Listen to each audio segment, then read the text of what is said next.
संतान होता है तो ऋषि आत्मा हो जाता है। 100 जन्म पीछे का ज्ञान उसको होता है। 7वें मास के गर्भ के संतान को अपने बीते 100 जन्मों का ज्ञान हो जाता है। 100 जन्मों में क्या पुण्य पाप किया है सबका ज्ञान ऋषि भूत आत्मा को होता है। और उस समय भगवान से प्रार्थना करता, भगवान मैंने अपने 100 जन्मों को देखा, मैंने बड़े भूल की, पाप की, अपराध किया है। इस बार जन्म हो जाए तो केवल भजन और केवल भजन ही करूंगा।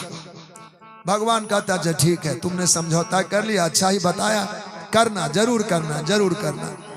उसी समय प्रसूति का वायु वेग मारता है, बालक गर्भ से बाहर आता है। जहां मुंह बाहर आया मां के गर्भ से तो भगवान याद कराते, ठीक है ना, तू भजन ही करेगा ना। चूंकि भगवान गर्भ में खड़े रहते हैं, रक्षा करते हैं। भगवान पूछते हैं तब जब शरीर का आधा अंग बाहर आया मां के कोख से, तो पूछा बेटा भजन करोगे ना? तो जीव कहता कहां कहां कहां, ये रोना नहीं, झूठ बोलना की शुरुआत है। कहां, मैंने आपसे बात कहां की थी, मैंने पक्का ही कहां कराया, मैंने भजन करूंगा ऐसा कहां कहा, कहां कहां कहां।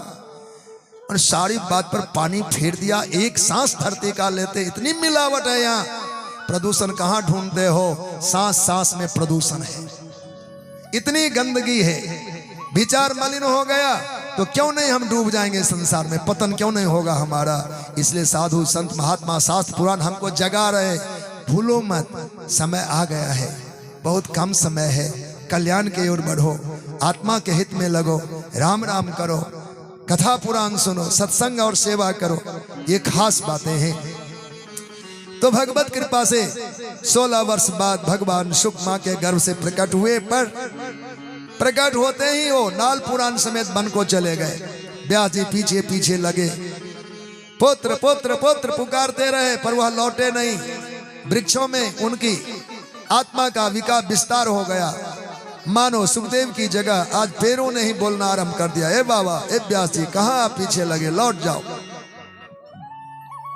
तरबोब ने तरबो वृक्ष बोलने लग गया जो जड़ है, कहा बाबा लौट जाइए। व्यास जी लौट आए, समय बीता।